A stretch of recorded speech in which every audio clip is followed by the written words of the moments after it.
ओम शांति। 24 सितंबर 2023 की अव्यक्त वाणी है। रिवाइज डेट है 22 दिसंबर 1995। अव्यक्त मुरली का शीर्षक है सर्व प्राप्ति संपन्न जीवन की विशेषता है अप्रसन्नता मुक्त और प्रसन्नता युक्त। आज प्यार के सागर बाप दादा अपने प्रेम स्वरूप आत्माओं को देख रहे हैं। हर एक के दिल में परमात्मा प्यार समाया हुआ है। ये परमात्मा प्यार प्राप्त भी एक ही जन्म में होता है। 83 जन्म देव आत्माएं व साधारण आत्माओं द्वारा मिला।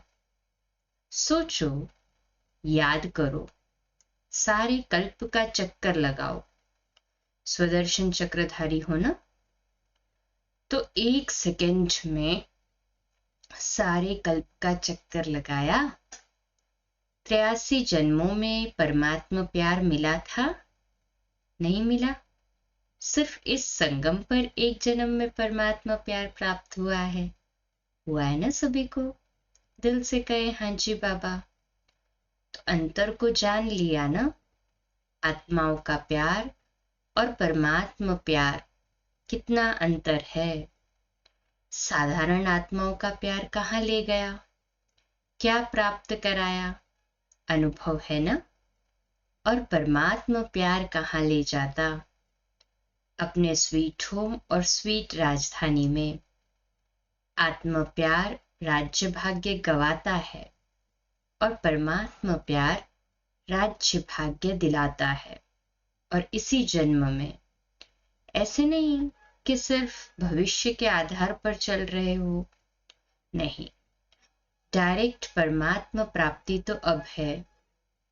वर्तमान के आगे भविष्य भी कुछ नहीं है। आप लोग गीत गाते हो ना कि स्वर्ग में क्या होगा और क्या नहीं होगा। और अभी का गीत क्या है? जो पाना था वो पा लिया। वह पाना है, क्या कहेंगे? पा लिया ना। कहे हाँ जी बाबा। पांडवों ने पा लिया। पा लिया ना पांडवों ने भी। कोई भी अप्राप्ति तो नहीं है ना। सभी ने पाया है, कोई भी वंचित नहीं है। दिल से कहे हाँ जी बाबा, सभी ने पाया है। चाहे पांडव हो, चाहे शक्तियां हो, सभी ने ये परमात्मा प्यार पाया है। और सभी इस प्यार के पूरे पूरे अधिकारी भी है ना अधिकारी। तो ये परमात्मा प्यार सभी ने प्राप्त किया है।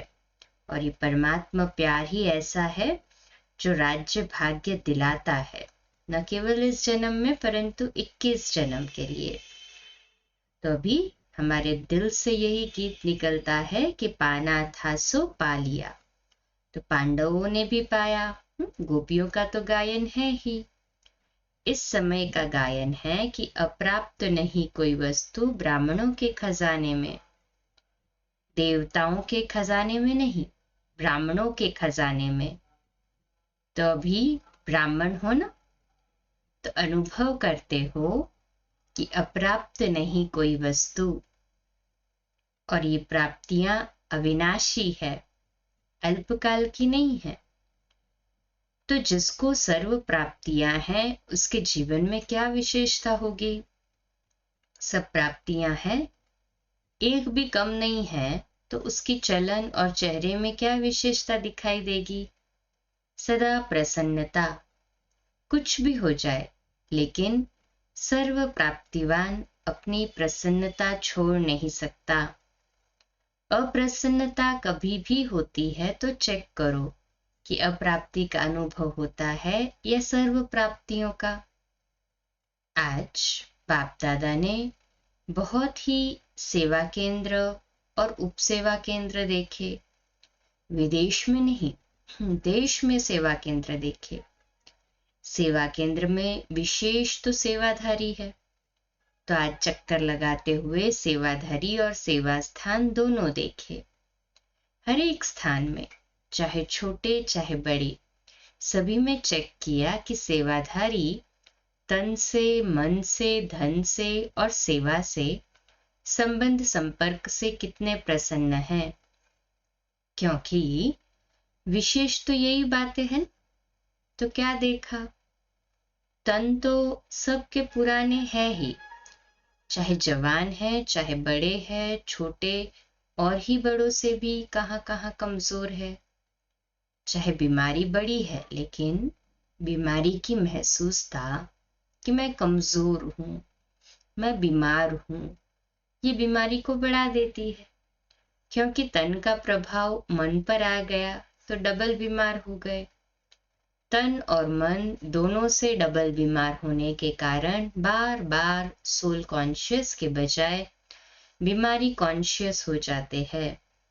तो क्या देखा कि तन से तो मेजॉरिटी बीमार कहो या हिसाब किताब चुकतू करना कहो कर रहे हैं, लेकिन 50% डबल बीमार और 50% सिंगल बीमार है।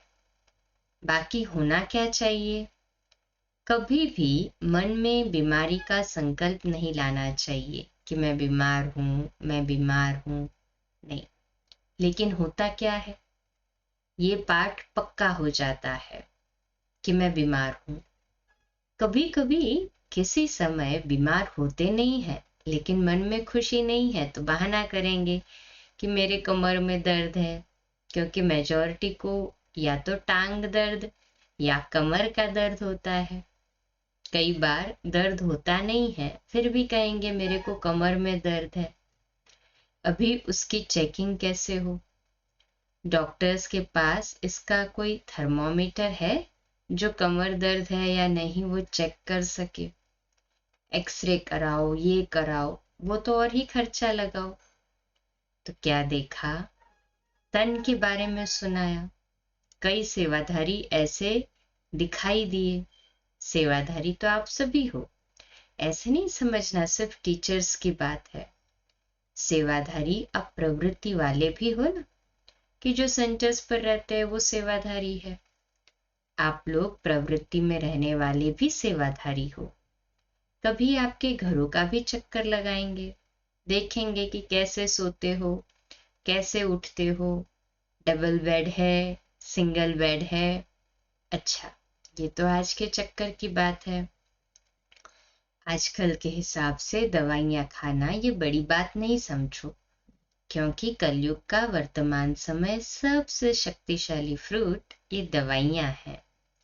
देखो, कोई रंग बिरंगी तो है ना, कलयुग के लास्ट का यही एक फ्रूट है, तो खा लो प्यार से। दवाई खाना ये बीमारी याद नहीं दिलाता। अगर दवाई को मजबूरी से खाते हो तो मजबूरी की दवाई बीमारी याद दिलाती है, और शरीर को चलाने के लिए एक शक्ति भर रहे हैं, उस स्मृति में खाएंगे तो दवाई बीमारी याद नहीं दिलाएगी, खुशी दिलाएगी। तो बस 2-3 दिन में दवाई से ठीक हो जाएंगे। आजकल के तो बहुत नए फैशन है। कलयुग में सबसे ज्यादा इन्वेंशन आजकल दवाइयाँ या अलग अलग थेरेपी निकाली है। आज फलानी थेरेपी है, आज फलानी। तो ये कलयुग के सीजन का शक्तिशाली फल है, इसलिए घबराओ नहीं। लेकिन दवाई कॉन्शियस, बीमारी कॉन्शियस होकर नहीं खाओ, तो तन की बीमारी होनी ही है, नई बात नहीं है। इसलिए बीमारी से कभी घबराना नहीं। बीमारी आई और उसको फ्रूट थोड़ा खिला दो और विदाई दे दो। अच्छा, ये हुआ तन की रिजल्ट। फिर और क्या देखा? मन। मन में क्या देखा? एक बात खुशखबरी की ये देखी कि मेजॉरिटी हर एक सेवाधारी के मन में बाप का प्यार और सेवा का उमंग दोनों है। बाकी 25% कोई मजबूरी से चल रहा है, वो छोड़ो। लेकिन मेजॉरिटी के मन में ये दोनों बातें देखी, और ये भी देखा कि बाप से प्यार होने के कारण याद में भी शक्तिशाली हो बैठने का, चलने का, सेवा करने का, अटेंशन बहुत देते हैं। लेकिन खेल क्या होता है कि चाहते हैं कि याद की सीट पर अच्छी तरह से सेट होकर बैठ जाए, लेकिन थोड़ा टाइम तो सेट होते हैं, फिर हिलना डुलना शुरू होता है। जैसे बच्चा होता है, उसको ज्यादा टाइम सीट पर बिठाओ तो हिलेगा जरूर। तो मन भी अगर कंट्रोल में, ऑर्डर में नहीं है, तो थोड़ा टाइम तो बहुत अच्छे बैठते हैं, चलते हैं, सेवा भी करते हैं, लेकिन कभी सेट होते हैं, कभी अपसेट भी हो जाते हैं। कारण क्या है? होना सेट चाहते हैं, लेकिन अपसेट क्यों होते हैं? कारण क्या है? एकाग्रता की शक्ति, दृढ़ता की शक्ति, उसकी कमी है। प्लान बहुत अच्छा सोचते हैं, ऐसे बैठेंगे, ये अनुभव करेंगे, फिर ये सेवा करेंगे, फिर ऐसे चलेंगे, लेकिन कर्म करने में या बैठे बैठे भी दृढ़ता की शक्ति कम हो जाती है और बातों में मन बुद्धि बट जाते हैं। चाहे काम में बिजी नहीं है, लेकिन व्यर्थ संकल्प ये सबसे बड़ा काम है जो अपने तरफ खींच लेता है। तो स्थूल काम नहीं भी हो, लेकिन दृढ़ता की शक्ति बटने के कारण मन और बुद्धि सीट पर सेट होने के बजाय हलचल में आ जाते हैं। बाप दादा ने आप सबको जो काम दिया था वो देखा। बाप दादा के पास सब चिट्ठियां पहुंची, लेकिन कई बच्चे बड़े चालाक हैं। चालाकी क्या करते हैं? चिट्ठी लिखते हैं, लेकिन नाम नहीं लिखते। ऐसे समझ कर करते हैं बाबा तो जानता है, फिर भी अगर काम दिया है तो काम तो पूरा करो ना। टीचर अगर कहे ये लिख कर आओ और टीचर को कहो कि आप तो जानते हो ना मुझे ये लिखना आता है, तो टीचर मानेगा? तो कई तो नाम भी नहीं लिखते। लेकिन जो भी जिस ग्रुप में काम दिया है, मेजॉरिटी सबकी ये खुशी की बात देखी कि सब ने लिखा है कि हम डायमंड जुबली तक करके दिखाएंगे। ये मेजॉरिटी का है, आप सबका भी है। जीवन मुक्त हो जाएंगे? पापा पूछ रहे सभी को, हाथ ऊपर करे जो समझते हो जाएंगे। अगर सभी बातों से मुक्त हो गए तो क्या हो जाएंगे? जीवन मुक्त हो जाएंगे ना। तो सभी ने अपनी हिम्मत, उमंग अच्छा दिखाया है, चाहे फॉरेन वालों ने, चाहे भारत वालों ने। उमंग उत्साह सभी का अच्छा है। कोई ने बहुत थोड़ों ने लिखा है कि हमको टाइम लगेगा। लगने दो उन्हों को, आप लोग तो जीवन मुक्त हो जाओ। तो रिजल्ट में देखा कि सभी को उमंग है कि डायमंड जुबली में कुछ करके दिखाएं। लेकिन बाप दादा ने देखा कि जितना अपने आप को डायमंड बनाने का उमंग उत्साह है, उतना ही डायमंड जुबली वर्ष में सेवाओं के प्लान भी बहुत फास्ट बनाए हैं। उसमें बाप दादा खुश है। लेकिन ऐसा नहीं कहना कि बहुत सेवा का बोझ था इसलिए थोड़ा नीचे ऊपर हो गया। ये बाप दादा नहीं चाहते। सेवा जो स्वयं को व दूसरे को डिस्टर्ब करे वो सेवा नहीं है, स्वार्थ है। और निमित्त कोई ना कोई स्वार्थ ही होता है, इसलिए नीचे ऊपर होते हैं। चाहे अपना चाहे दूसरे का स्वार्थ जब पूरा नहीं होता है, तब सेवा में डिस्टर्बेंस होती है। इसलिए स्वार्थ से न्यारे और सर्व के संबंध में प्यारे बनकर सेवा करो। तब जो संकल्प किया है वह लक्ष्य रखा है कि डायमंड जुबली में डायमंड जुबली मनाएंगे, वह पूरा हो सकेगा। आधा नहीं याद करना। कई ऐसे जवाब देते हैं, कहते हैं डायमंड जुबली तो मनाने की थी तो मनाया, उसमें बिजी हो गए। लेकिन बाप दादा के दोनों शब्द याद रखना, आधा नहीं, डायमंड जुबली मनानी है। सिर्फ मनानी है नहीं, बनकर मनानी है। तो मतलब का अर्थ नहीं लेना, मतलब का अर्थ नहीं लेना। मना लिया ना सभी ने, लेकिन बनकर मनाया, सिर्फ मनाया नहीं। डायमंड बनकर डायमंड जुबली मनाई। बनकर के मनाना ये है डायमंड जुबली का लक्ष्य। तो आधा लक्ष्य नहीं पूरा करना, डबल है। डायमंड बनना है और डायमंड जुबली मनाना है। सिर्फ बनना नहीं है और सिर्फ मनाना भी नहीं है, दोनों साथ साथ हो, डबल अंडरलाइन।